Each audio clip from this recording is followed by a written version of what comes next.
نحمده ونصلي على رسوله الكريم اما بعد فاعوذ بالله من الشيطان الرجيم بسم الله الرحمن الرحيم سبحان الذي يسرى بعبده ليلا من المسجد الحرام إلى المسجد الأقصى الذي باركنا حوله لنريه من آياتنا إنه هو السميع البصير وآتينا موسى الكتاب وجعلناه هدى لبني إسرائيل ألا تتخذوا من دوني وكيلا ذرية من حملنا مع نوح إنه كان عبدا شكورا صدق اللہ العظیم۔ اس سے پہلے کہ ہم سورہ بنی اسرائیل کا ترجمہ شروع کریں، سورہ نحل کے آخری حصے میں ایک بڑی عظیم آیت آئی تھی کہ جس کے حوالے سے کسی قدر وضاحت ہونی چاہیے، لیکن چونکہ اس وقت میں چاہتا تھا کہ وقت کے اندر اس کا ترجمہ مکمل ہو جائے تو میں اس وقت رکا نہیں۔ یہ آیت نمبر 125 ہے سورہ مبارکہ کی، ادعو الی سبیل ربک بالحکمت والموعظۃ الحسنۃ وجادلہم باللتی ہی احسن۔ اصل میں اس میں دعوت اسلامی اور دعوت دین کے 3 مختلف لیولز کا تذکرہ ہے۔ عام طور پر اس کو ایک ہی چیز سمجھ کر لوگوں نے ترجمہ بھی کیا ہے، وضاحت بھی کی ہے، لیکن دقت نظر سے جائزہ لیا جائے تو چونکہ انسانوں میں مختلف قسم کے انسان ہیں تو دعوت و تبلیغ کے بھی اسی اعتبار سے مختلف گوشے کہہ لیجئے، مختلف لیولز کہہ لیجئے۔ مثلا یہ کہ انسانوں میں ایک چھوٹی بڑی ہی مائنورٹی ہوتی ہے جن کو ہم انٹیلیجنسیا کہتے ہیں۔ یہ وہ لوگ ہیں کہ جو عقل سے کام لیتے ہیں، کسی بات کو قبول کرتے ہیں تو پہلے عقل سے سمجھتے ہیں تب قبول کرتے ہیں، جذبات سے نہیں۔ اور یہ کہ کسی شے کو رد کرتے ہیں تو دلیل سے کرتے ہیں، اگر قبول کرتے ہیں تو دلیل سے، رد کرتے ہیں تو دلیل سے۔ یہ انٹلیکچوئل مائنورٹی آپ اسے کہیں یا انٹیلیجنسیا کہیں، یا یہ کہ اس کے لیے برین ٹرسٹ بھی ایک لفظ ہے کہ ہر معاشرے کے اندر اس طرح کے لوگ ہوتے ہیں، اور یہ ہوتے بہت کم ہیں تعداد میں، لیکن ڈیسائسو ہوتے ہیں۔ اس معاشرے کا جو بحیثیت مجموعی رخ ہے وہ یہ معین کرتے ہیں۔ عوام کی حیثیت جو ہے وہ ایسے ہے جیسے ایک انسان کے جسم میں ہاتھ پاؤں ہیں، اعضاء و جوارے ہیں، لیکن جو حیثیت ایک انسان کے جسم میں دماغ کی ہے وہ اس برین ٹرسٹ کی ہوتی ہے، انٹیلیجنسیا کی۔ یہ طبقہ جو ہے اس کو دعوت جو دی جائے تو ظاہر بات ہے کہ وہ واعظ سے نہیں، جذباتی نہیں، بالحکمہ، پختہ باتیں، عقلی دلائل، محکم باتیں، وہ حکمت جس کے بارے میں فرمایا گیا وَمَن یُؤْتَ الْحِکْمَةَ فَقَدْ أُوتِیَ خَیْرًا کَثِیرًا، سورہ بقرہ میں ہم پڑھا ہے۔ اور وہ حکمت کے جو 3 جگہ پر حضور صلی اللہ علیہ وسلم کی جو تعلیم و تربیت ہے اس کے مراحل میں سب سے اونچا مرحلہ بیان ہوا ہے، یتلو علیہم آیاتہ ویزکیہم ویعلمہم الکتاب والحکمہ۔ یہ حکمت جو ہے گہری باتیں، دانائی کی باتیں، عقل کی باتیں، مسلمہ اصول، ان کے حوالے سے یہ سمجھنا کہ کس شے کی اہمیت زیادہ ہے، کس شے کی اہمیت کم ہے، کیا چیز پرائمری امپورٹنس کی ہے، کیا سیکنڈری ہے۔ ان چیزوں کو جاننے والے لوگ جو ہیں، جو اصول پہچان لیتے ہیں، پھر اصولوں کو منطبق کرنا جانتے ہیں، تو ان کے لیے دعوت جو ہے وہ بھی بہرحال اسی سطح کی ہونی چاہیے کہ وہ دعوت جو ہے دلائل پر، براہین پر۔ جب قرآن کہتا ہے اپنے مخالفین سے ہاتوا برہانکم ان کنتم صادقین، لاؤ دلیل لاؤ، تو ظاہر بات ہے کہ پھر ان کے مخاطبین جو ہیں ان کو بھی حق پہنچتا ہے کہ وہ دلیل طلب کریں۔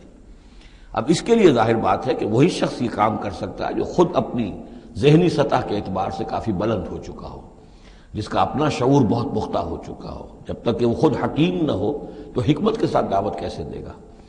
لیکن ایک ہے عام سطح لوگوں کی، عام لوگ جو ہیں جن کے دماغوں میں اس طرح کے کوئی فطور نہیں ہوتے، کوئی وہ عقل کی چھلنی لگی ہوئی نہیں ہوتی، ان کے جذبات جو ہیں اچھے، اگر جذبات اچھی بات کہی جائے تو جذباتی طور پر بھی اپیل ہو جاتی ہے۔ یوں سمجھیے کہ دل جو ہے ان کے کھلے ہیں، کھلی کتاب کے مانند ہیں، آپ جو چاہیں لکھ دیجئے، جیسے کھلی صاف سلیٹ ہے اس پر آپ نے جو چاہا لکھ دیا۔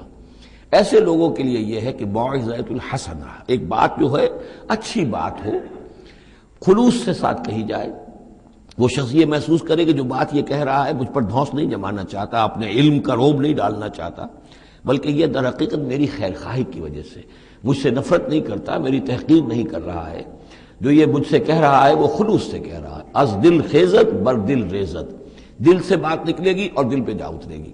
یہ ہے موعظہ حسنہ. عوام الناس کے لیے دعوت جو ہے وہ اس لیول کے اوپر ہوتی ہے. وہ زیادہ عقلی اور منطقی اور بحثیں اور ان کے سامنے فلسفے کی جو ہے وہ کتابیں کھول کر آدمی بیٹھ جائے تو یہ گویا کہ ان پر ظلم ہے، یہ ان کے لیے تکلیف مالا یطاق ہے. تو سب سے اوپر کا لیول ہے ادعو الی سبیل ربک بالحکمہ، پھر ہے والموعظۃ الحسنہ عوام کے لیے. نمبر 3 وہ ہوتے ہیں کچھ لوگ معاشرے کے اندر کہ جو لوگوں کو گمراہ کرنے پر تلے ہوتے ہیں. مثلاً عیسائی مشنریز ہیں، انہیں تو خرچے ملتے ہیں، ان کے تنخواہیں ہیں، ان کے بجٹس ہیں، بڑی بڑی حکومتوں کی طرح کے بجٹ ان کے ہیں. ان کی ٹریننگ اس لیے ہو رہی ہے، انہیں خاص خاص ایشوز کے اوپر ٹرین کر کے بھیجا جاتا ہے مناظرہ کرنے کے لیے. قادیانیوں کا نظام ہے، بہائیوں کا نظام ہے. ان کے لیے یہ ہے کہ لوگوں کو ٹریننگ دے کر وہ مجادلے کے لیے، مناظرے کے لیے، بحث کے لیے، اس کے لیے ان کو تیار کیا گیا ہوتا ہے. یہ بات مان کر دینے والے نہیں ہوتے. آپ خلوص کے ساتھ ان سے بات کریں گے تو وہ در حقیقت وہ تو یوں سمجھیے کہ ادھار کھائے بیٹھے ہوتے ہیں اس پر کہ انہوں نے بات نہیں ماننی، بلکہ یہ کہ لوگوں کو گمراہ کرنا. ان کے ساتھ جدال کرنا پڑتا ہے، جو جھگڑنا بھی پڑتا ہے، بحث بھی کرنی پڑے گی. لیکن اس بحث میں بھی جو ہمارے ہاں مناظرے کا لفظ آیا ہے، قرآن مجید میں مناظرے کا لفظ نہیں آیا ہے، مجادلے کا لفظ آیا ہے. جادلہم، ہاں ان سے جھگڑو، انہیں جواب دینے پڑیں گے ایسے کہ جو انہیں خاموش کر دیں. اگر وہ خاموش نہیں ہوں گے تو عوام الناس کے اوپر ان کا اثر ہو جائے گا. لیکن اس مجادلے میں بھی تمہارا اپنا اخلاقی معیار برقرار رہنا چاہیے. نیچے نہ اترو، گالم گلوچ پر نہ آ جاؤ، بہت گھٹیا انداز اختیار نہ کر لو، بلکہ جیسے کہا گیا کہ ان کے معبودوں کو گالیاں نہ دینی شروع کر دو، بلکہ یہ کہ ان میں بھی ہمیں آداب، اس کے اندر بھی آداب کو ملحوظ رکھتے ہوئے. تو یہ 3 لیولز ہیں. ادعو الی سبیل ربک بالحکمۃ والموعظۃ الحسنۃ وجادلہم باللتی احسن. اب اس میں ہر ایک کے لیے پھر تیاری کرنی ہوگی. قادیانیوں سے مباحثے کرنے کے لیے ظاہر بات ہے عام آدمی نہیں کر سکتا جب تک کہ ان اسپیشل ایشوز کے اوپر اس کو صحیح جو ہے اس کو تعلیم نہ دے دی گئی ہو، اس کے اوپر تربیت نہ ہو گئی ہو. اور اسی طریقے سے جو بہائیوں نے کوئی مسائل اٹھائے ہوئے ہیں، منکرین حدیث نے کوئی اٹھائے ہوئے ہیں، تو اس طرح کے لیے جو ہے یہ 3 لیولز ہیں، ان کو سمجھ لیجیے. اب آئیے ہم سورہ بنی اسرائیل کی طرف چل رہے ہیں. یہ قرآن مجید کے وسط میں 2 عظیم خزانے ہیں حکمت قرآنی کے، سورہ بنی اسرائیل اور سورۃ الکہف. اور یہ نہایت حسین و جمیل جوڑا ہے. اس میں جوڑے ہونے کی جو نسبتیں ہیں، نسبت زوجیت، کیا کیا مشابہتیں ہیں، کس کس اعتبار سے کمپلیمنٹری ہیں، وہ تو ظاہر بات ہے کہ میں شروع میں زیادہ وقت نہیں لے سکتا. یہ تو دوران جب ہم ترجمہ کریں گے، پڑھیں گے، بات واضح ہو جائے گی. لیکن 1-2 موٹی موٹی باتیں دیکھ لیجئے. اس سورت کا آغاز ہو رہا ہے سبحان الذی اسری بعبدہ، اللہ کی تسبیح کے ساتھ.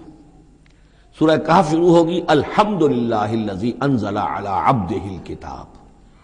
الحمدللہ. اور حدیث نبوی میں آیا ہے التسبیح نصف المیزان والحمدللہ تملؤہ.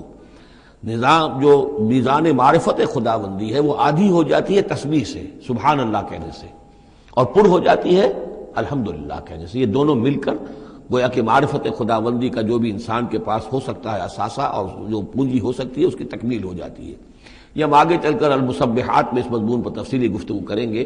لیکن یہاں نوٹ کر لیجئے تسبیح سے شروع ہو رہی ہے سورہ بنی اسرائیل اور تحمید سے الحمدللہ الذی انزل علی عبدہ الکتاب. پھر یہ کہ یہاں ہے ذکر اللہ اپنے بندے کو لے گیا، وہاں ہے اللہ نے اپنے بندے پر کتاب اتاری. یہ گویا کہ ریسیپروکل معاملہ ہو رہا ہے. دونوں جگہ عبد کا لفظ آیا، رسول کا لفظ نہیں آیا. سبحان الذی اسری بعبدہ الحمدللہ الذی انزل علی عبدہ الکتاب. اس طرح آخر میں آپ دیکھیں گے 2 آیتیں اس سورہ مبارکہ کی جو ہے قل سے شروع ہوں گی. قل ادعوا اللہ او ادعوا الرحمن ایما تدعوا فلہ الاسماء الحسنی. اسی طریقے سے آخری آیت بھی ہے. اور پھر اسی طریقے سے سورہ کہف کی بھی آخری 2 آیتیں قل سے شروع ہوں گی. یہ 4 قل ہیں. 4 قل تو سورتوں کے ہیں، قل یا ایھا الکافرون اور قل هو اللہ احد اور قل اعوذ برب الفلق اور قل اعوذ برب الناس. 4 قل بہت مشہور ہیں. لیکن یہ 4 قل جو ہیں، 2 آیتیں قل والی یہ جو سورہ بنی اسرائیل کے آخر میں آئیں گی، اور 2 آیتیں قل والی جو سورہ کہف نہایت عظیم آیات ہیں. اور ان دونوں میں بھی پھر وہی ریسیپروکل نسبت ہوگی جس کی طرف کہ میں نے اشارہ کیا ہے. ایک اور خاص بات یہ ہے ان دونوں صورتوں میں کہ یہ اس طریقے سے انٹر لاکڈ ہے. جیسے ریل گاڑی کے 2 ڈبے ہوتے ہیں، ان کو جوڑا ہوا ہوتا ہے بیچ میں، انٹر لاکڈ ہوتے ہیں. یہ جو ہے وہ ختم ہوگی سورہ مبارکہ کبر ہو تکبیرا قل الحمد للہ الذی لم یتخذ ولدا، کہو کہ قل حمد، کل تعریف اللہ کے لیے ہے جس نے کسی کو اپنا بیٹا نہیں بنایا۔ یہ آخری آیت ہے، اور اس حکم پر گویا کہ تعمیل کرتے ہوئے اگلی صورت نازل ہو رہی ہے، الحمد للہ الذی انزل علی عبدہ الکتاب ولم یجعل لہ عوجا۔ اس طریقے سے یہ دونوں جوڑے جو ہیں باہم انٹرلاک بھی ہیں۔ یہ سورہ بنی اسرائیل جو ہے، اس کا پہلا رکوع اس اعتبار سے بہت اہم ہے، بہت عظیم ہے کہ اس میں بنی اسرائیل کی تاریخ کے 4 ادوار کا تذکرہ ہے جو کہ حضور صلی اللہ علیہ وسلم کی بعثت تک گزر چکے تھے۔ 2000 برس کی تاریخ ان کی ہے، جس کو کہ 4 ادوار میں یہاں 4 آیتوں میں سمو کر بیان کر دیا گیا۔ اس کا ہمارے لیے فائدہ کیا ہے کہ ایک حدیث نبوی میں آیا ہے لَيَأْتِيَنَّ عَلَىٰ أُمَّتِي مَا أَتَىٰ عَلَىٰ بَنِي إِسْرَائِيلَ حَزْوَ النَّعْلِ بِالنَّعْلِ، میری امت پر بھی وہ تمام حالات وارد ہو کر رہیں گے جو بنی اسرائیل پر وارد ہوئے، بالکل ایسے جیسے کہ ایک جوتی دوسری جوتی سے مشابہ ہوتی ہے۔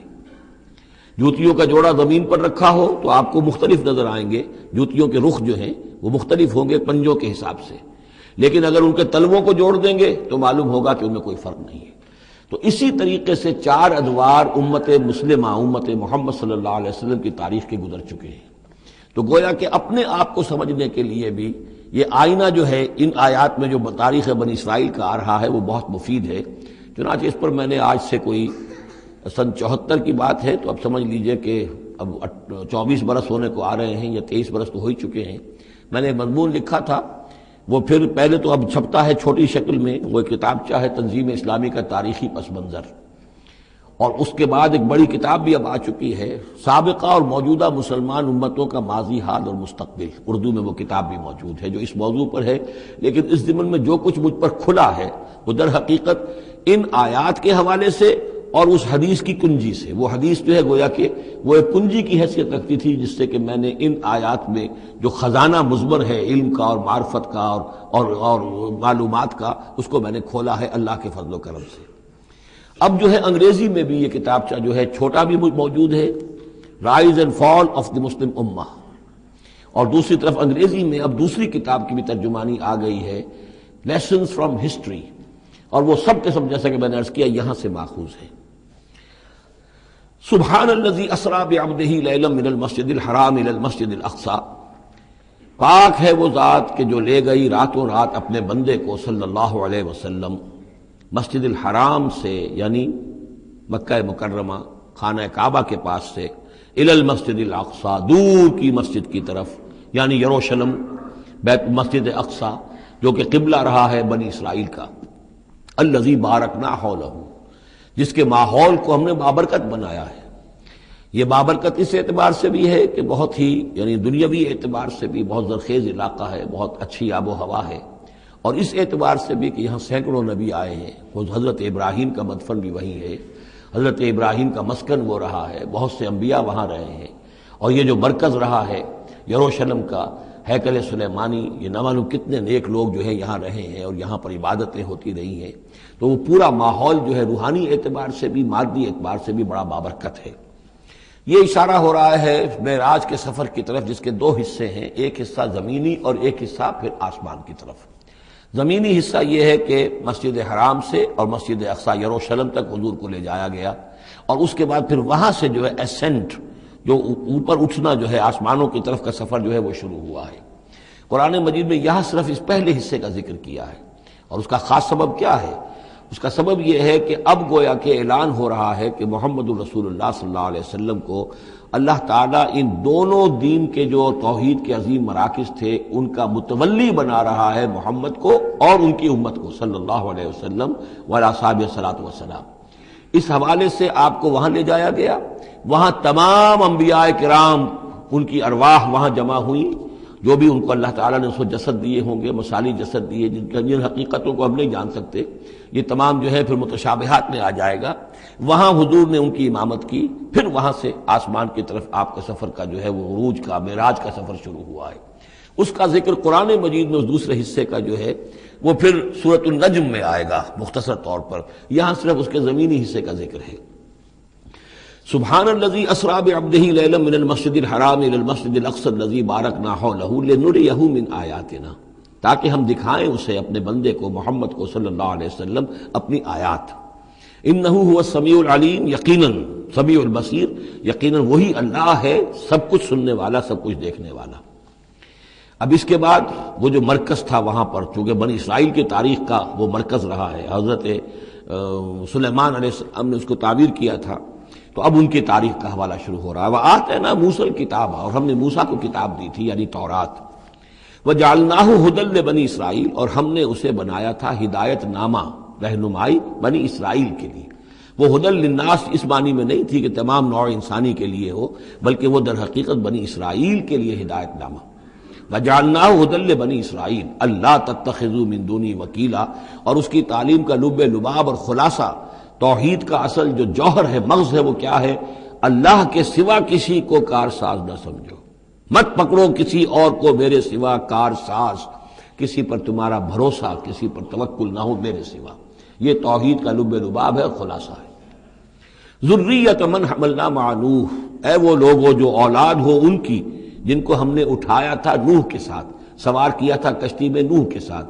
حضرت نوح علیہ السلام کے 3 بیٹے، سام، حام، یافس، اور ظاہر بات ہے سام ہی کی نسل ہے یہ کہ جس میں حضرت ابراہیم کی پیدائش ہوئی، اور انہی کی نسل ہے یہ بنی اسرائیل۔ تو گویا کہ یہاں ذکر ہو رہا ہے کہ وہ جو لوگ حضرت نوح علیہ السلام کے ساتھ بچا لیے گئے تھے ان کی کشتی میں، انہی میں سے ایک کی نسل تم ہو۔ ذریۃ من حملنا مع نوح انہ کان عبدا شکورا، یقیناً وہ ہمارا بہت ہی شکر گزار بندہ تھا، حضرت نوح علیہ السلام کے بارے میں۔ وَقَضَيْنَا إِلَىٰ بَنِي إِسْرَائِيلَ فِي الْكِتَابِ لَتُفْسِدُنَّ فِي الْأَرْضِ مَرَّتَيْنِ، اور ہم نے یہ پہلے ہی متنبہ کر دیا تھا بنی اسرائیل کو کتاب میں کہ 2 مرتبہ تم زمین میں بڑا فساد مچاؤ گے۔ وَلَتَعْلُنَّ عُلُوًّا كَبِيرًا، اور بہت ہی تم سرکشی کرو گے، بہت بڑی سرکشی کرو گے۔ یعنی 2 ادوار تم پر ایسے آئیں گے، شرارتیں کرو گے، سرکشی کرو گے، دین سے دور ہو جاؤ گے، لہو و لعب میں مبتلا ہو جاؤ گے، عیاشیوں کے اندر، اور اس میں تمہارا جو ہے اللہ تعالیٰ کی طرف سے پھر تمہارے اوپر عذاب کے کوڑے برسیں گے۔ اب یہاں پہ بٹوین دی لائن یہ ہے کہ اس سے پہلے ان کا ایک دور آیا کہ جس کے اندر ان کو اللہ تعالیٰ نے ان پر رحمتیں فرمائیں۔ کیونکہ ہم کچھ چیزیں پڑھ چکے ہیں تاریخ بنی اسرائیل کے ضمن میں، وہ ذہن میں رکھیے۔ حضرت موسیٰ علیہ السلام لے کر نکلے بنی اسرائیل کو مصر سے، تو یہ 1400 قبل مسیح کی بات ہے۔ اس کے بعد وہ آئے ہیں، تورات انہیں ملی ہے جبکہ وہ جبل طور کے پاس پڑاؤ ڈالا ہے۔ وہاں سے پھر شمال مشرق کی طرف چلے ہیں، جب کہا گیا کہ جنگ کرو قوم نے انکار کر دیا، تو 40 برس تک کی سزا مل گئی ان کی بزدلی کی وجہ سے۔ 40 برس تک وہ اسی صحرا میں بھٹکتے پھرے۔ اسی دوران حضرت موسیٰ کا انتقال ہو گیا اور حضرت ہارون کا بھی انتقال ہو گیا۔ لیکن پھر صحرا میں جو نسل پیدا ہوئی وہ پلی بڑھی، وہ ہمت والی تھی، مشقت دیکھی ہوئی تھی اس نے پھر جنگ کی اور جہاد کیا۔ حضرت یوشع ابن نون جو خلیفہ اول تھے حضرت موسیٰ علیہ السلام کے، ان کی سرکردگی میں تو فلسطین فتح کر لیا۔ پہلا شہر جو فتح ہوا وہ اریحا یا جریکو ہے، تو آج بھی موجود ہے وہ شہر۔ اس کے بعد انہوں نے کچھ عرصے کے اندر پورا فلسطین فتح کر لیا۔ لیکن غلطی یہ کی کہ اس میں ایک مرکزی حکومت نہیں بنائی، بہت سے 12 حکومتیں، 12 قبیلے تھے، جیسے 12 چشمے ان کو دیے گئے تھے، 12 حکومتیں بنا لی۔ پھر آپس میں لڑنے بھی لگے، طوائف الملوکی ہوئی۔ تو آس پاس کے جو مشرک اور کافر قومیں تھیں سیریا وغیرہ میں اور آس پاس اردن کے رہنے والی، انہوں نے پھر جو ہے ان کے اندر ریشہ دوانی شروع کی، اور ایک دور یہ آیا کہ اس میں ان کو بہت سے لوگوں کو اپنے گھروں سے نکال دیا گیا، اور وہ لوگ بڑی زوال سے دوچار ہو گئے۔ تب انہیں ہوش آیا، انہوں نے سیموئیل نبی جو ان کے تھے ان سے کہا کہ ہمارے لیے سپہ سالار مقرر کیجئے، ایک سپہ سالار ہو تاکہ اس کے پیچھے ہم سب کے سب 12 کے 12 قبیلے جمع ہو کر جنگ کریں، تو پھر یہ کہ اپنے دشمنوں پر فتح حاصل ہو۔ یہ وقفہ تقریباً 300 برس کا ہے، جس کے بعد وہ جنگ ہوئی ہے طالوت اور جالوت کی، اور حضرت طالوت نے جالوت کو قتل کیا۔ پھر حضرت داؤد منظر پر آ گئے، پھر طالوت، حضرت داؤد اور حضرت سلیمان، یہ 3 ان کی حکومتیں ہیں تقریباً 100 برس پر پھیلی ہوئی۔ 16 برس طالوت کے، 40 برس حضرت داؤد کے، 40 برس حضرت سلیمان کے۔ یہ گویا کہ ان کی خلافت راشدہ ہے۔ جیسے ہمارے یہاں حضرت ابوبکر کا دور مختصر ہے، پھر حضرت عمر، پھر حضرت عثمان رضی اللہ تعالی عنہم، یہ مل کر جو ہمارے ہاں بنتے ہیں 24 برس 3 خلافتوں کے، ان کے ہاں یہ 100 برس کا عرصہ ہے۔ لیکن حضرت عثمان کے بعد آپ کو معلوم ہے کہ تقسیم ہو گئی تھی مملکت، اس لیے کہ حضرت علی رضی اللہ تعالی عنہ کی خلافت کو حضرت امیر معاویہ نے تسلیم نہیں کیا تو شام اور مصر کے علاقے علیحدہ رہے۔ بالکل اسی طرح ہوا وہاں پر بھی کہ حضرت سلیمان کے بعد ان کے دو بیٹوں میں جو مملکت تقسیم ہو گئی، ایک شمالی مملکت تھی جس کا نام اسرائیل تھا اور سامریہ اس کا دارالخلافہ تھا، ایک جنوبی تھی یہودا اور وہ اس کا جو ہے یروشلم اس کا دارالخلافہ۔ تو اس طریقے سے دو ملک یہ بن گئے۔ یہ زمانہ ان کا ابھی عروج کا بہرحال ہے، کچھ کئی سو برس ان کے عروج کے گزرے، پھر ان میں خرابیاں آئیں، پھر ان کے اندر شرک مشرکانہ اوہام آ گئے، دنیا پرستی آ گئی، شریعت کا مذاق بنانا ہو گیا معاملہ، تو پھر ان پر زوال آیا۔ پہلا زوال جو آیا، پہلے اسیرینز نے شمالی مملکت جو تھی اسرائیل کی اس کو ختم کر دیا۔ یہ کوئی ختم کیا انہوں نے اس سے کافی پہلے 700-800 برس قبل حضرت مسیح کے۔ اس کے بعد جو اصل آیا ہے نبوکڈنضر جو نمرود تھا عراق کا، اس کا حملہ ہوا 587 قبل مسیح میں، انہوں نے یروشلم کو برباد کیا، 6 لاکھ کو قتل کیا، 6 لاکھ کو قیدی بنا کے لے گیا، اور یہ کہ یروشلم میں 2 اینٹیں سلامت نہیں رہنے دیں، اور ہیکل سلیمانی کو مسمار کر دیا۔ یہ ان کا بدترین دور آیا، تقریباً 125 برس یہ کیپٹیوٹی میں رہے بیبیلونیا میں، 6 لاکھ کو ہانک کر لے گیا وہاں پر، بدترین دور۔ تو پہلا عروج اس کا جو کلائمیکس تھا وہ طالوت اور داؤد اور سلیمان کا دور حکومت، اور پہلا زوال جس کا یوں سمجھیے کہ سب سے نیچے کی پوزیشن یہ ہے جو کیپٹیوٹی کا دور ہے ان کا۔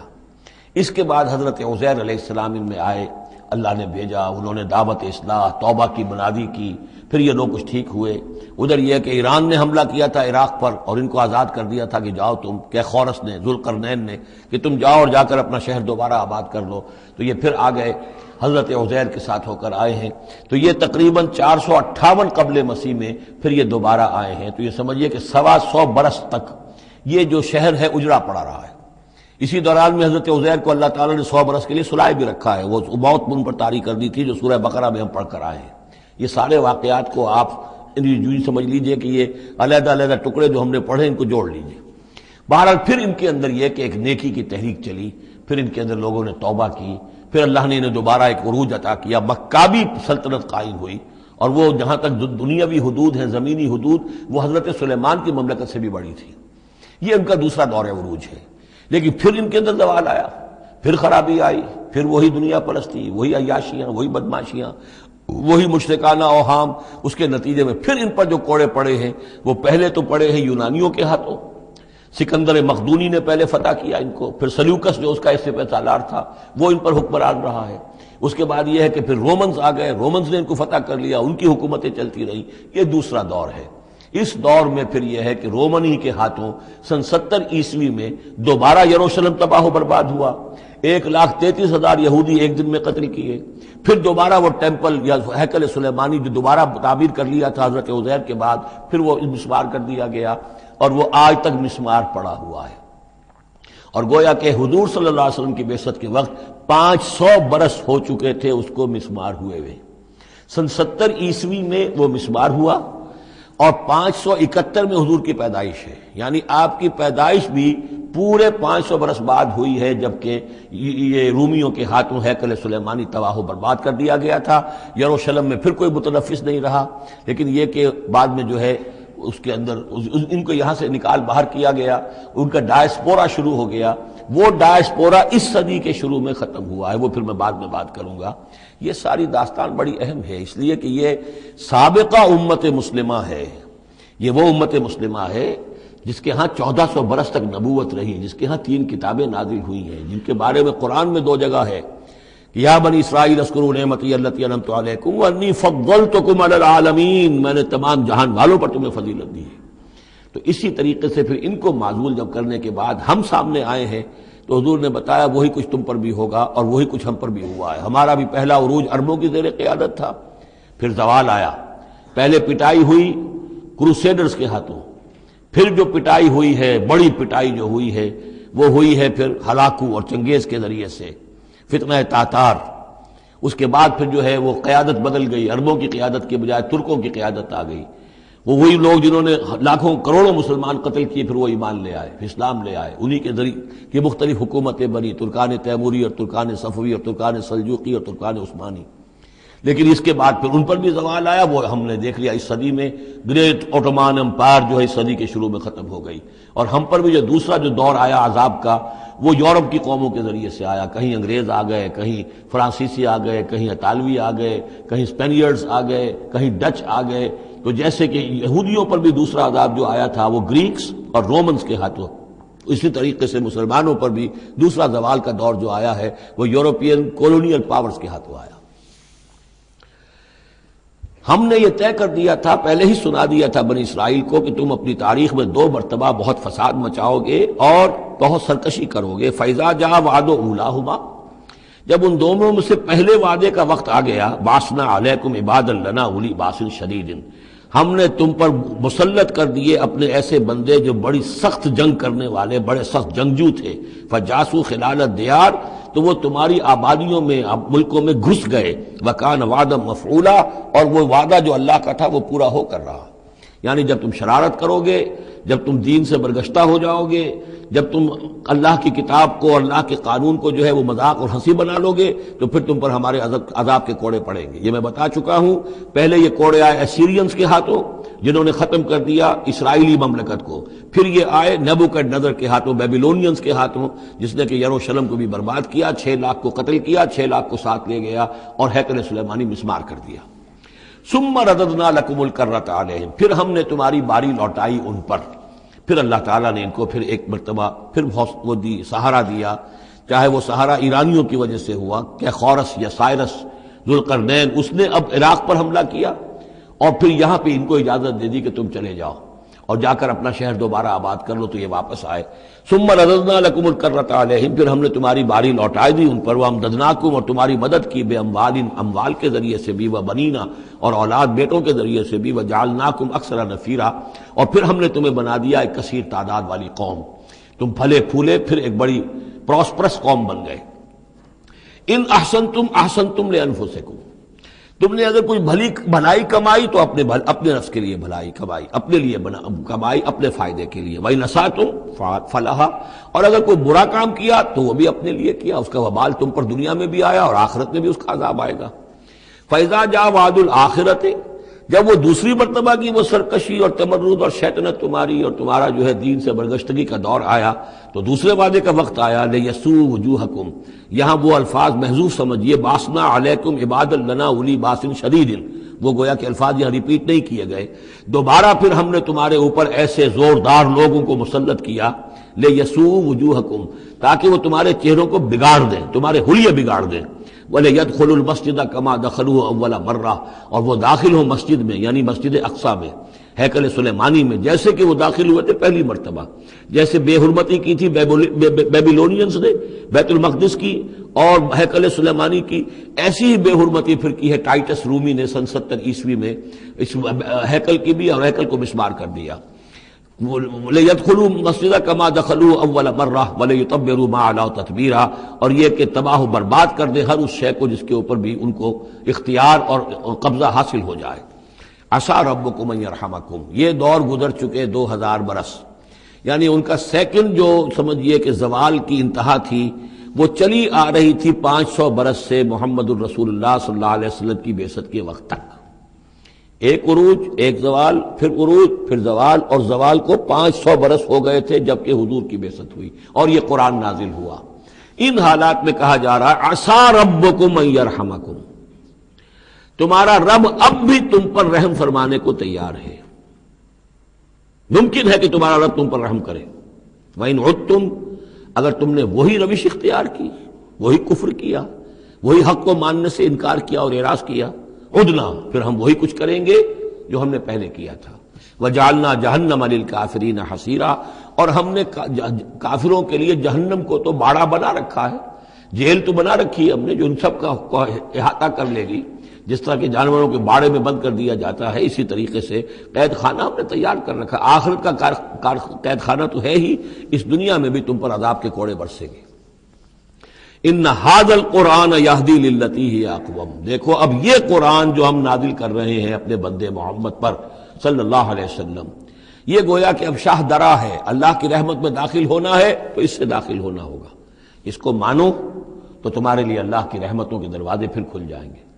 جو بھی اللہ نے وعدے کیے ہیں اپنے اس آخری نبی اور ان کی امت کے لیے، تم بھی اس میں شامل ہو جاؤ گے، انہی کی برکتوں سے تم بھی حصہ پاؤ گے۔ ان ھذا القرآن یہدی للتی ہے اقوم، یقیناً یہ قرآن ہے جو اب راستہ دکھا رہا ہے اور رہنمائی کر رہا ہے اس راہ کی طرف جو سب سے سیدھی ہے، اقوم۔ وَيُبَشِّرُ الْمُؤْمِنِينَ، اور بشارت دیتا اہل ایمان کو، الَّذِينَ يَعْمَلُونَ الصَّالِحَاتِ، جو نیک عمل بھی کریں، أَنَّ لَهُمْ أَجْرًا كَبِيرًا، کہ ان کے لیے بہت بڑا اجر ہے، وَأَنَّ الَّذِينَ لَا يُؤْمِنُونَ بِالْآخِرَةِ۔ اب دیکھیے جہاں بھی وہ بات آتی ہے عمل کی خرابی کی تو ایمان بالآخرہ کا تذکرہ، اور وہ لوگ کہ جو ایمان نہیں رکھتے آخرت پر، آتدنا لہم عذابا علیما، ان کے لیے تو ہم نے فراہم کیا ہوا ہے دردناک عذاب۔ یہ پہلا رکوع 10 آیات کا بہت ہی اہم ہے تاریخی اعتبار سے، اور اس کو سمجھنا چاہیے۔ یہ خد و خال یہ ہماری ہی گویا کہ امت مسلمہ ایک ہم ہیں، الحمدللہ امت محمد میں شامل ہے، لیکن یہ بھی ایک امت مسلمہ تھی، یہ سابقہ امت مسلمہ ہے، اور ابھی یہ ختم نہیں ہوئی، یہ موجود ہے۔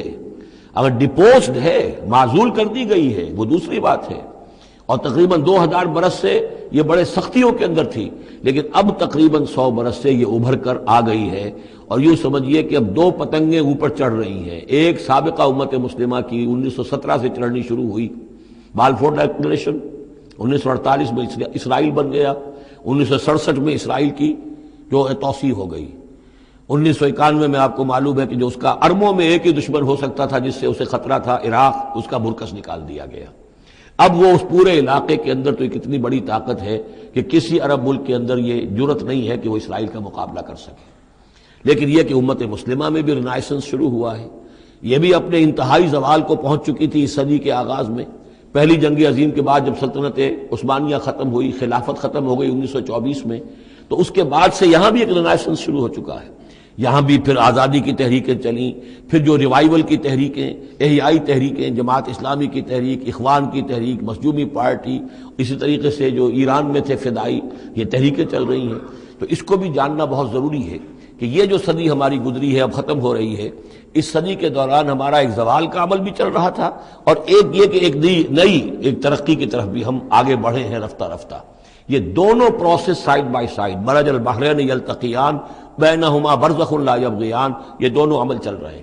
ان تمام چیزوں کا صحیح اندازہ ہونا چاہیے، ذہن میں خاکہ ہونا چاہیے، تاکہ کوئی شخص دین کی خدمت کر رہا ہو تو اسے معلوم ہو زمان و مکان کے اعتبار سے میں کہاں ہوں، کس جگہ کھڑا ہوں، ماضی کیا ہے، سامنے کیا ہے، داہنے بائیں کیا حالات ہیں۔ تو یہ ساری چیزیں جو ہیں ان کو سمجھنا بہت ضروری ہے۔ چنانچہ وہ جو میں نے چند کتابوں کا تذکرہ کیا ان کو غور سے پڑھیے، 2 مختصر ہیں، 2 ذرا اس سے بڑی ہیں۔ وَيَدْعُو الْإِنسَانُ بِالشَّرِّ دُعَاءَهُ بِالْخَيْرِ، اور انسان پکار بیٹھتا ہے شر جبکہ وہ پکار رہا ہوتا ہے اپنے نزدیک خیر۔ یعنی جب انسان دعا کرتا ہے اللہ یوں کر دے، اسے یہ معلوم نہیں کہ یہ اس کے لیے شر ہے، مانگ رہا ہے، جیسا کہ ہم پڑھ چکے ہیں سورہ بقرہ میں، عَسَىٰ أَن تَكْرَهُوا شَيْئًا وَهُوَ خَيْرٌ لَكُمْ، اے اللہ یہ چیز مجھ سے دور کر دے، جو چیز تم ناپسند کرتے ہو حقیقت میں اس میں تمہارا خیر ہے۔ وَعَسَىٰ أَن تُحِبُّوا شَيْئًا وَهُوَ شَرٌّ لَكُمْ، اور ہو سکتا ہے تم کسی شے کو پسند کرو اور اس میں تمہارے لیے شر ہے۔ اللہ یعلم وانتم لا تعلمون، اللہ جانتا ہے تم نہیں جانتے۔ اصل بات کیا کہ اللہ کے حوالے کیا جائے، تفویض الامر، اے اللہ تیرے حوالے، سپردم بے تو مایا خیش را تو دانی حساب کم و بیش را، تیرے علم میں جو چیز میرے لیے خیر ہے وہ فیصلہ فرما دے، چاہے مجھے اچھی لگے یا بری لگے، لیکن تیرے علم میں۔ اللہم انی استخیرک بعلمک واستقدرک بقدرتک واسألک من فضلک العظیم، میں تو تیری قدرت سے قدرت چاہتا ہوں، تیرے علم سے خیر چاہتا ہوں، مجھے کیا پتا کس شے میں خیر ہے کس میں شر ہے، تو جانتا ہے۔ لیکن انسان کیا ہے، وہ تو اپنی عقل کو آگے رکھتا ہے، اے اللہ یوں کر دے، ایسا ہو جانا چاہیے، حالانکہ اس کو نہیں معلوم کہ بے وقوف جو شے مانگ رہا ہے وہ اس کے لیے خیر نہیں ہے، شر ہے۔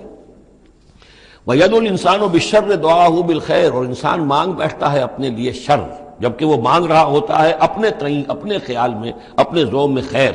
وَكَانَ الْإِنسَانُ عَجُولًا، اور انسان بہت جلد باز ہے، اس جلد بازی کی وجہ سے، شارٹ سائٹڈنس کی وجہ سے وہ شر کو خیر، خیر کو شر سمجھ بیٹھتا ہے۔ وَجَعَلْنَا اللَّيْلَ وَالنَّهَارَ آیَتَيْنِ، اور ہم نے رات اور دن کو 2 نشانیاں بنا دیا ہے۔ فَمَحَوْنَا آیَةَ اللَّيْلِ، تو ہم نے رات والی نشانی کو تو تاریک بنا دیا، اسے مٹا دیا، محو کر دیا. وجعلنا آیۃ النہار مبصرۃ، اور دن والی نشانی کو ہم نے سجھانے والی بنا دیا، روشن کر دیا.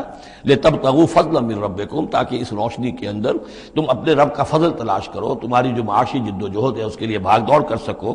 ولتعلموا عدد السنین والحساب، اور دن اور یہ رات کا جو فرق ہے اور تفاوت ہے، الٹ پھیر ہے، اسی سے پھر ہم نے یہ نظام بنا دیا کہ تم حساب کر سکو سالوں کا، اور یہ سارا جو تمہارے نظام الاوقات ہے، ایک دن ایک رات ایک دن ہو گیا، پھر ایک دن ایک رات، اس طرح بڑھتے بڑھتے پھر ہفتہ بنتا ہے، جو پھر اس کے بعد جو ہے وہ مہینہ اور سال. وَكُلَّ شَيْءٍ فَصَّلْنَاهُ تَفْصِيلًا، اور ہم نے ہر چیز کو پوری طرح کھول کھول کر بیان کر دیا ہے. وَكُلَّ إِنسَانٍ أَلْزَمْنَاهُ طَائِرَهُ فِي عُنُقِهِ، اور ہر انسان کے ہم نے چپکا دیا ہے اس کی قسمت یا اس کی نحوست یا اس کی خوشبختی یا اس کی جو بھی ہے بدقسمتی، یہ سب چیزیں انسان کی اپنی گردن میں ہم نے کہیں چپکا دی ہیں. اب اللہ جانے کہ یہ کوئی واقعتاً اس کی کوئی مادی حقیقت بھی ہے، شاید ہے، یہ سب ہو سکتا ہے، کچھ ممکن نہیں کہ پھر ہمیں کہیں معلوم ہو کہ یہاں پر کوئی چیز ہے، وہ نوکتے اس کی گردن میں کوئی شے ہے کہ جو ہم نے وہاں پہ لٹکا دی ہے. وَكُلَّ إِنسَانٍ أَلْزَمْنَاهُ طَائِرَهُ، طائر کا لفظ جو آتا ہے عام طور پر تو نحوست کے لیے آتا ہے، لیکن یہ کہ اس کے ساتھ یہ جو بھی قسمت ہے، کسی کا مقسوم ہے، جو بھی اس کو ملنا ہے، یہ ساری چیزیں جو ہیں انسان کی، وہ ہر انسان کے ساتھ گویا کہ اس کی وہ کتاب ام الکتاب میں سے اللہ تعالیٰ نے جو اس کا کھاتا ہے، اس کا ڈیبٹ کریڈٹ، وہ یہاں پر لگا دیا ہے. وَنُخْرِجُ لَهُ يَوْمَ الْقِيَامَةِ كِتَابًا يَلْقَاهُ مَنشُورًا، اور ہم نکال لیں گے اس کے لیے قیامت کے دن اسے ایک کتاب کی شکل میں جسے وہ پڑھے گا، کھلی ہوئی کتاب. یعنی یہیں پر شاید وہ کوئی لگا ہوا ہے، کوئی ریکارڈر ہے کہ جس کے اندر وہ سارے ہمارے افعال و اعمال ریکارڈ ہو رہے ہیں، چاہے وہ کتنا ہی مائکروسکوپک ہو، اور اس کے بعد اس کو نکال کر جو ہے وہ رکھا جائے. یہ ایک چپ کے اندر، آپ کو معلوم ہے چپسی کا تو سارا کھیل اس دنیا میں چل رہا ہے، اس میں آپ کی پوری زندگی کی فلم موجود ہے، آپ نے ایک ایک حرف جو زبان سے نکالا وہ موجود ہے، آپ کے ذہن میں جو جو خیالات آتے رہے وہ موجود ہے، آپ کے دل میں جو جو نیتیں پروان چڑھتی رہی وہ موجود ہے. وہ ایک چپ جو ہے کفایت کرے گا. وَكُلَّ إِنسَانٍ أَلْزَمْنَاهُ طَائِرَهُ فِي عُنُقِهِ وَنُخْرِجُ لَهُ يَوْمَ الْقِيَامَةِ كِتَابًا يَلْقَاهُ مَنشُورًا، اور کہہ دیا جائے گا اقرا کتابک، خود پڑھ لو اپنی کتاب، یہ اپنا اعمال نامہ خود پڑھ لو. کفا بنفسک اليوم علیک حسیبا، تم خود بھی آج کافی ہو کہ حساب کر لو، ڈیبٹ کریڈٹ کا حساب جوڑ لو، یہ سارا تمہارے سامنے تمہارا کچا چٹھا موجود ہے. من اہتدی فانما یہتدی لنفسہ، جو کوئی بھی ہدایت پر آتا ہے، ہدایت کو اختیار کرتا ہے تو وہ اپنے بھلے کے لیے، اپنے فائدے کے لیے. ومن ضل فانما یضل علیہا، اور جو گمراہ ہوتا ہے تو ظاہر بات ہے وہ اپنے اوپر ہی اس کا وبال لے گا، گمراہ ہوتا ہے اپنے اوپر، اپنے خلاف، اپنے اوپر ہی وبال لے گا. ولا تزر وازرۃ وزر اخری، اور دیکھو نہیں ہوگی کوئی جان اٹھانے والی کسی اور کے جان کے بوجھ کو، ہر ایک کو اپنا بوجھ خود اٹھانا ہے. جو بھی آپ کے اعمال کا انبار ہے وہ آپ کے کندھوں پر ہوگا، کوئی اور نہیں اٹھا سکے گا.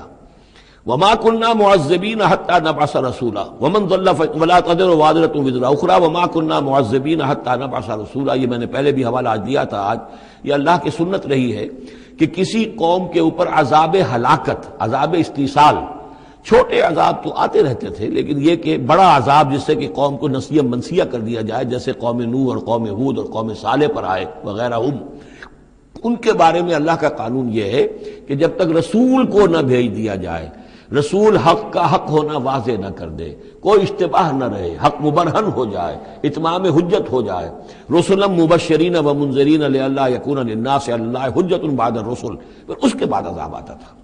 وما كنا معذبین حتی نبعث رسولا، ہم عذاب دینے والے نہیں رہے ہیں جب تک کہ رسول نہ بھیج دیں.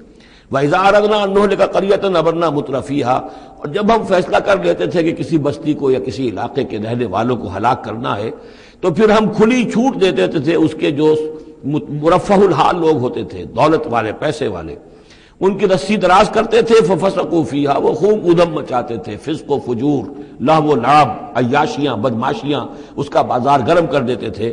فَحَقَّ عَلَيْهَا الْقَوْلُ، یہاں تک کہ وہ گویا کہ بھٹی پوری طرح دہک جاتی تھی اور وہ بستی یا وہ علاقہ جو عذاب الہی کا پورے طور پر مستحق ہو جاتا تھا.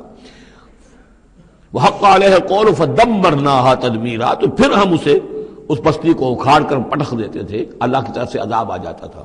یعنی یہ بتایا جا رہا ہے کہ عذاب آنے میں سب سے بڑا حصہ جو ہوتا ہے کسی قوم کے سرمایہ داروں کا ہوتا ہے، ان کی رنگ رلیاں، ان کے جو بھی جو بھی ان کے عیش اور ان کی عیاشیاں اور ان کی بدماشیاں جو ہیں، در حقیقت وہ عوام اگر روک نہیں رہے تو وہ بھی مجرم ہو گئے۔ ہاں جو روکنے والے ہیں، نہیں منکر کرنے والے، ان کو اللہ تعالیٰ بچا لیتا ہے، ورنہ یہ کہ جن لوگوں نے ان کو روکا نہیں، گویا کہ وہ انہی کے حکم میں ہیں۔ وَكَمْ أَهْلَكْنَا مِنَ الْقُرُونِ مِنْ بَعْدِ نوح، اور کتنی ہی نسلوں اور قوموں کو ہم نے ہلاک کیا ہے نوح کی قوم کے بعد۔ وَكَفَىٰ بِرَبِّكَ بِذُنُوبِ عِبَادِهِ خَبِيرًا بَصِيرًا، اور آپ کا رب کافی ہے لوگوں کے گناہوں سے واقف ہونے کے اعتبار سے، وہ جانتا ہے۔ کفا بربک بذنوب عبادہ خبیرا بصیرا، خبیر اور بصیر ہونے کے اعتبار سے خوب جانتا ہے کس نے کیا کمایا ہے، کس نے کون کون سے گناہ جو ہیں اپنے نامہ اعمال میں درج کرائے ہیں۔ یہ جو اب آیتیں آ رہی ہیں یہ اس موضوع پر، اگرچہ یہ موضوع جو ہے قرآن مجید میں بار بار آتا ہے، لیکن یہ مقام اس موضوع کے لیے ذروہ سنام ہے قرآن کا، چوٹی یہ ہے اس موضوع پر۔ وہ موضوع کیا ہے؟ من کان یرید العاجلۃ عجلنا لہ فیہا ما نشاء لمن نرید، جو کوئی عاجلہ کا طلبگار بنتا ہے، اس دنیا ہی کا طالب ہے، یہیں کا عیش، یہیں کا آرام، یہیں کی دولت، یہیں کا نام، یہیں کی شہرت، یہیں کا اقتدار، بس یہیں کا چاہیے، یہی چاہیے۔ من کانا یرید العاجلۃ، جو ارادہ کر رہا ہے اسی کا، عجلنا لہ فیہا، تو ہم جلد دے دیتے ہیں اسے اس میں سے، کچھ دولت دے دیں گے، کچھ اور شہرت دے دیں گے، کچھ دنوں کے لیے وزیر اعظم بنا دیں گے، کچھ اور کر دیں گے، ان کی محنت جو ہے اس کو کسی نہ کسی درجے میں کامیاب کر دیں گے، لیکن دو شرطوں کے ساتھ۔ ما نشاء لمن نرید، جتنا ہم چاہیں گے اور جس کے لیے چاہیں گے۔ یہ ضروری نہیں کہ ہر شخص جو دنیا کا طالب ہے دنیا اسے مل ہی جائے۔ بہت سے ایسے لوگ ہوتے ہیں وہ ساری عمر اپنے آپ کو ہلکان بھی کر دیتے ہیں، دنیا پھر بھی ہاتھ نہیں آتی، ایسا بھی ہوتا ہے۔ یہ اللہ کا فیصلہ ہوتا ہے، جتنا ہم چاہتے ہیں، جس کو چاہتے ہیں، دنیا میں اس کی محنت کا نتیجہ دے دیتے ہیں۔ من کان یرید العاجلۃ عجلنا لہ فیہا ما نشاء لمن نرید ثم جعلنا لہ جہنم، پھر چونکہ وہ طالب دنیا کا تھا، اس میں سے ہم نے انہیں دے دیا جتنا چاہا، پھر اس کے لیے ہم جہنم مقرر کر دیتے ہیں، یصلاھا مذموما مدحورا، اس میں وہ داخل ہوگا مذمت زدہ ہو کر اور دھکے دیے جا کر۔ اب دوسری طرف من اراد الآخرۃ، اب یہ ہے اصل شے جس کو لٹمس ٹیسٹ میں کہتا ہوں۔ ہر شخص اپنے گریبان میں جھانکے، میں طالب آخرت ہوں یا طالب دنیا ہوں؟ دنیا کی بجائے یہ لفظ عاجلہ آیا ہے، دنیا بھی مؤنث ہے، ادنا قریب کی شے کو کہتے ہیں ادنا، اور اس کا مؤنث دنیا۔ عاجل جلدی والی شے، دنیا جو ہے یہ زندگی نقد ہے اور یہ فوری طور پر ہے، یہاں کی جو راحت ہے وہ بھی نقد ہے، یہاں کی تکلیف ہے وہ بھی نقد ہے، فوری طور پر محسوس ہو جاتی ہے۔ آخرت کی راحت بھی ابھی وہ بعد میں آنے والی شے ہے، اور وہاں کا عذاب بھی بعد میں آنے والا، اس لیے وہ آخرہ ہے۔ تو آخرہ کے مقابلے میں یا دنیا کا لفظ آئے گا یا عاجلہ کا لفظ آئے گا۔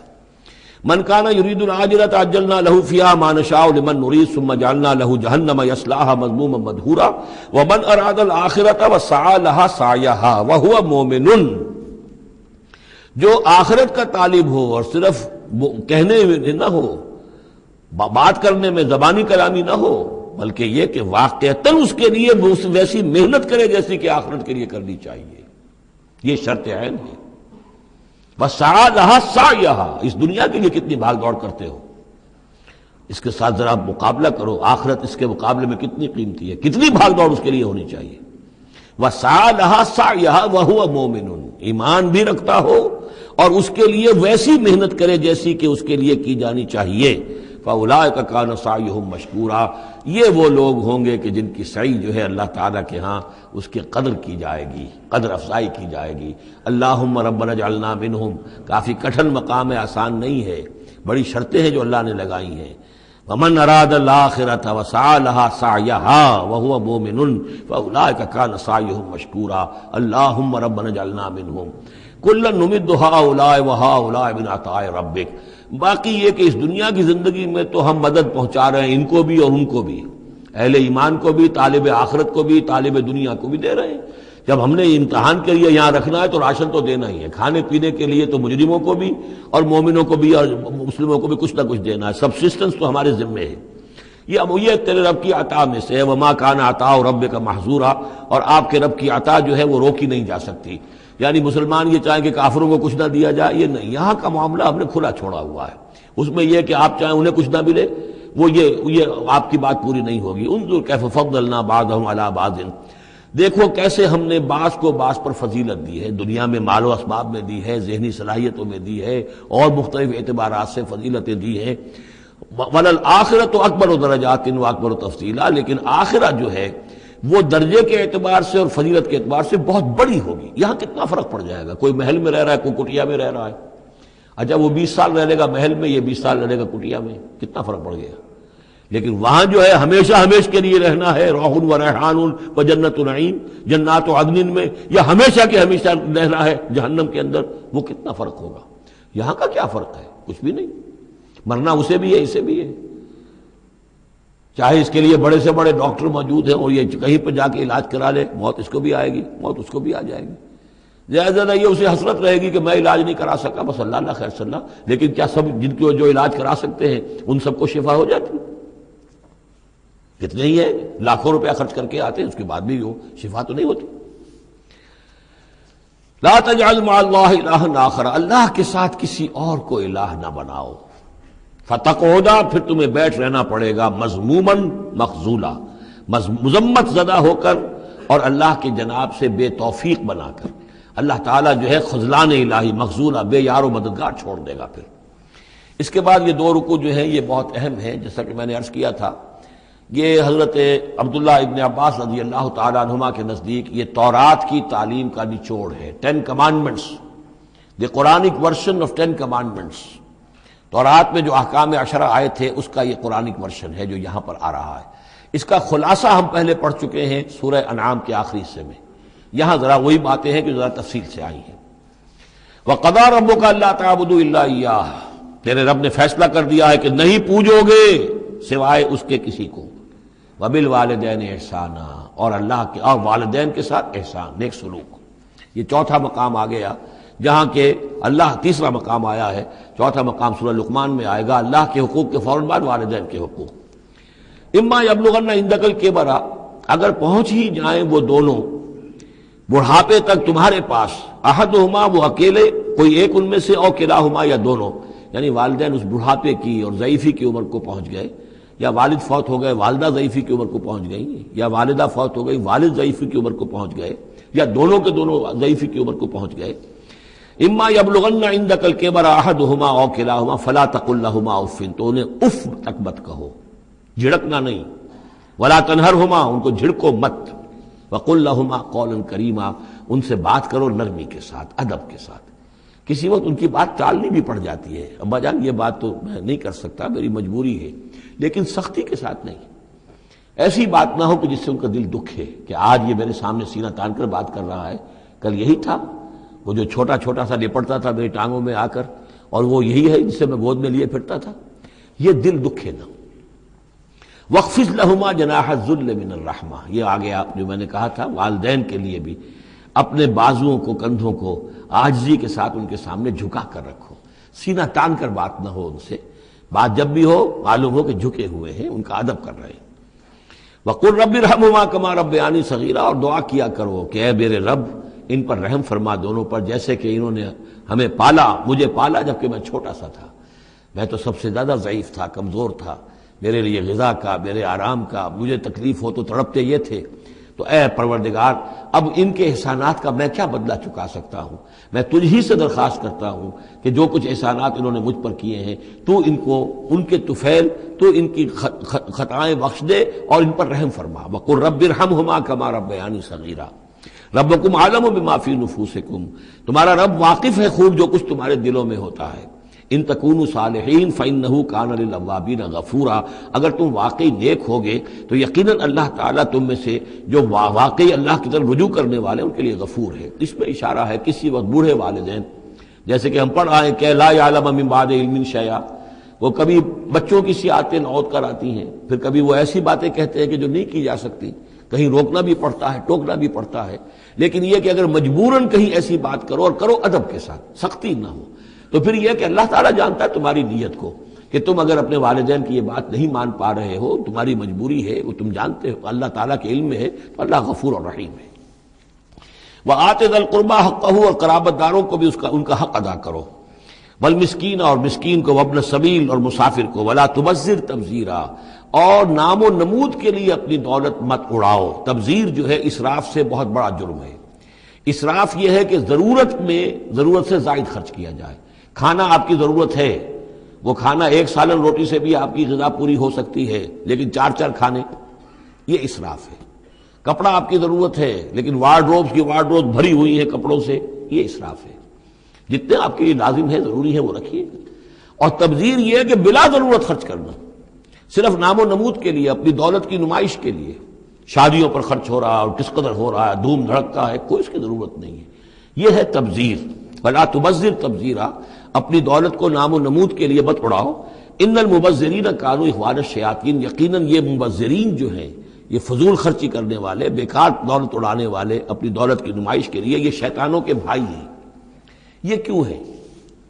یہ بات جب میری سمجھ میں آئی تھی تو بہت قرآن مجید کے ایک اعجاز کا ایک پہلو مجھ پر منکشف ہوا تھا کہ وہ جو آیت ہم پڑھ چکے سورہ مائدہ میں، شیطان کیا چاہتا ہے؟ انما یرید الشیطان ان یوقع بینکم العداوۃ والبغضاء فی الخمر والمیسر، شیطان یہ چاہتا ہے کہ تمہارے مابین دشمنی پیدا کرے، بغض پیدا کر دے شراب اور جوئے کے ذریعے سے۔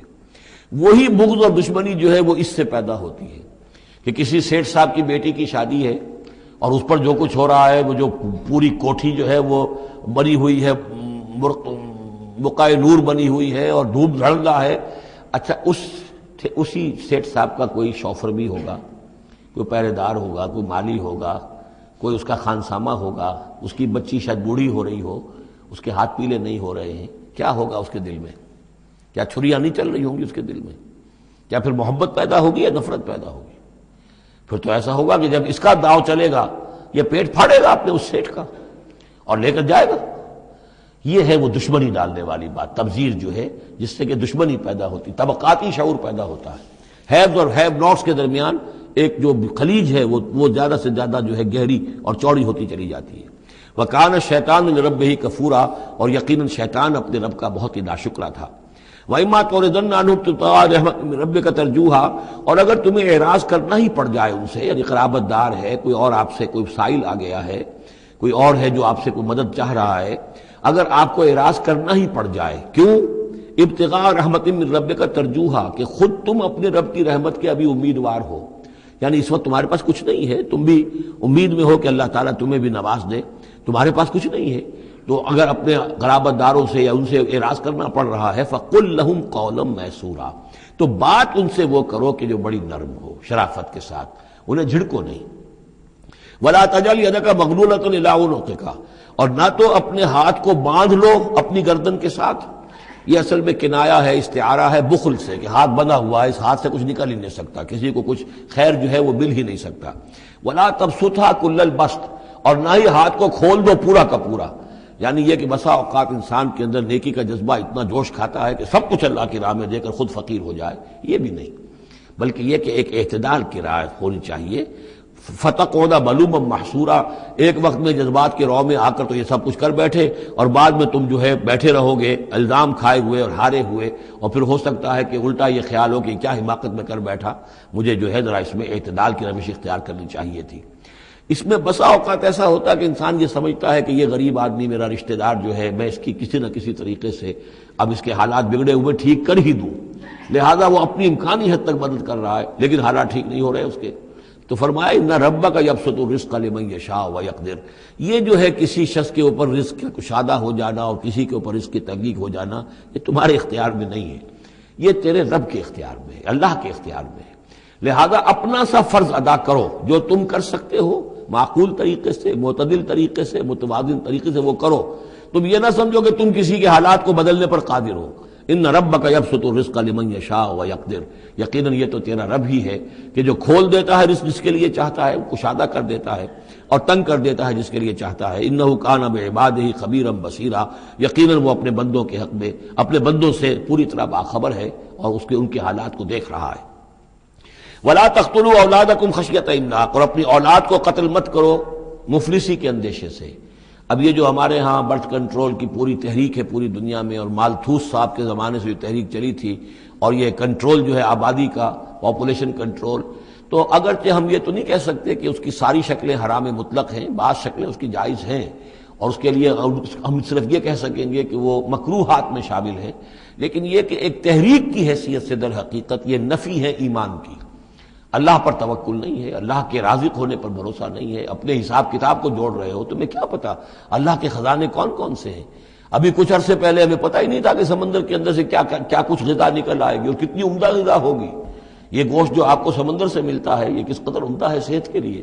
باقی جو گوشت ہم کھاتے ہیں اوپر سے ریڈ میٹ، اس کے اندر کیا کیا ہیزرڈز ہیں اور کیا کیا خرابیاں ہماری صحت کے لیے. اور یہ جو ہے جو ہمیں ملتا ہے سمندر سے یہ کس قدر عمدہ ہے. لحمن طریہ جو ہم پڑھ چکے ہیں تو معلوم نہیں تھا.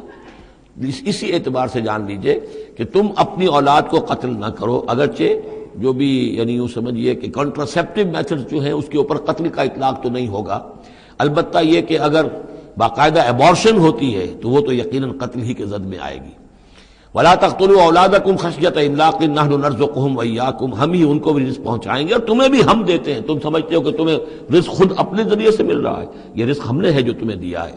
إِنَّ قَتْلَهُمْ كَانَ خِطًا كَبِيرًا، یقیناً ان کو قتل کرنا جو ہے بہت بڑی خطا ہے. وَلَا تَقْرَبُوا الزِّنَا، اور زنا کے قریب تک مت جاؤ. اب یہاں پر یہ نہیں کہا کہ زنا مت کرو، زنا سے تو بہت فاصلے پر رہو. Keep at a safe distance. وَلَا تَقْرَبُوا الزِّنَا، اس کے قریب تک نہ جاؤ. إِنَّهُ كَانَ فَاحِشَةً وَسَاءَ سَبِيلًا، یقیناً یہ بہت بے حیائی کا کام ہے اور بہت ہی برا راستہ ہے.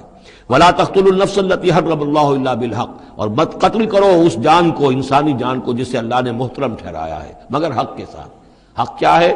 قاتل کو قتل کیا جائے گا، اس کی جان لے لی جائے گی، اس کے قتل کے بدلے خون کے بدلے خون. یا مرتد ہے اس اسلامی ریاست میں اسے قتل کر دیا جائے گا. یا یہ کہ زانی یا زانیہ ہے شادی شدہ، اس کو رجم کیا جائے گا. یا یہ ہے کہ اور بھی کوئی قتل کی جو ہے جس کے اوپر یہ کہ عائد ہو جائے، کافر ہے حربی ہے، ہر کافر نہیں، جس کے ساتھ اعلان جنگ ہے اسے قتل کیا جائے گا. یہ ہے بالحق. ومن قتل مظلوما، اور جسے قتل کر دیا گیا مظلوم طور پر بغیر یعنی کسی حق کے ظلم سے، فقط جعلنا لولیہ سلطانا، تو اس کے ولی کو ہم نے ایک اختیار دیا ہے. اس کے اختیار ہے اب جو مقتول ہے اسلامی قانون میں اس کے ورثاء کو اختیار حاصل ہے، چاہے تو وہ قاتل کی جان لے لیں، اصرار کریں اس پر کہ ہم خون کا بدلہ خون، جان کا بدلہ جان لیں گے، چاہے اسے معاف کر دیں، اور چاہے تو خون بہا لے کر اور جو رقم لے کر جو ہے اس کو معاف کر دیں. یہ تین شکلیں ہیں، لیکن اختیار ان کے پاس ہے، حکومت کے پاس نہیں ہے. کوئی جج یہ فیصلہ نہیں کر سکتا، کوئی صدر مملکت جو ہے اس کا مختار نہیں ہے. جو ہمارے دستور میں ان کو اختیار دے رکھا ہے وہ اسلام کے صریح منافی ہے. یہ تو در حقیقت اختیار ہے صرف مقتول کے ورثاء کا. فلا یسرف فی القتل، تو وہ بھی قتل میں حد سے تجاوز نہ کرے. یہ نہ کرے کہ ایک آدمی قتل کیا اس کے قبیلے والوں نے ہم ان کے 10 قتل کریں گے، نہیں، یہ نہیں، بلکہ یہ کہ ایک قاتل جو ہے در حقیقت قتل کے بدلے اسی قاتل کی جان لی جائے گی. انہو کانا منصورا، اس کی مدد کی جائے گی. یعنی جو بھی مقتول کے ورثاء ہیں ان کی مدد کی جائے گی. ریاست کا کام یہ ہے کہ وہ قاتل کو تلاش کرے، قاتل کو پکڑے، مقدمہ چلائے، اس پر ثبوت فراہم کرنا، یہ سارا ریاست کا کام ہے. لیکن مقدمے میں مدعی ریاست نہیں ہے. ہمارے ہاں غلطی یہ کہ اسٹیٹ ورسس وہ قانون جو مقدمہ بنتا ہے اس میں مدعی حکومت ہوتی ہے. یہ نہیں ہے، ریاست نہیں ہے، بلکہ مدعی جو ہے وہ مقتول کے ورثاء ہیں اسلام میں قتل کے مقدمات میں. وَلَا تَقْرَبُوا مَالَ الْيَتِيمِ إِلَّا بِالَّتِي أَحْسَنُ، یہ آیت ہم پہلے بھی پڑھ چکے ہیں. اور یتیم کے مال کے قریب تک بھی مت آؤ مگر بہترین طریقے سے. اس کی حفاظت کرو اور اس کو سنبھال کر رکھو، اس کو ضائع نہ کرو، اسے کھانے اور ہڑپ کرنے کی کوشش نہ کرو. حتیٰ یبلغ اشدہ، یہاں تک کہ وہ اپنی پوری قوت کو پہنچ جائے، پوری جوانی کو پہنچ جائے، سمجھ کو پہنچ جائے، بالغ ہو جائے. وَأَوْفُوا بِالْعَهْدِ، اور عہد کو پورا کرو. ان العہد کان مسئولا، یقیناً عہد جو ہے معاہدہ جب بھی ہو جائے اس کے بارے میں مسئولیت ہے، اللہ کے ہاں جواب دہی کرنی پڑے گی، باس پرس ہوگی. وَأَوْفُوا الْكَيْلَ إِذَا كِلْتُمْ، اور جب بھی تم ماپو تو پورا ماپو، پیمانہ پورا بھرو. وزنوا بالقسطاس المستقیم، جب تولو تو پوری سیدھی ترازو کے ساتھ تولو. ذالک خیر واحسن تاویلا، یقیناً یہی بہتر ہے اور انجام کے اعتبار سے بھی دیانتداری کے ساتھ پورا ناپ کر پورا تول کر اگر تم دے رہے ہو معاملہ، تو پھر جو بقیت اللہ ہے، پھر جو بھی اللہ کی طرف سے تمہیں نفع ہو جائے گا اس میں بہت برکت ہوگی، اس میں بہت خیر ہوگا. احسن تاویلا ولا تخف ما ليس لك به علم ان السمع والبصر والفؤاد كل اولئك كان عنه مسؤولا. اس آیہ مبارکہ کے بارے میں انشاءاللہ کچھ تفصیل سے مجھے گفتگو کرنی ہے، وہ ہم کل کریں گے. بارک اللہ لی ولکم فی القرآن العظیم ونفعنی وإیاکم بالآیات والذکر الحکیم.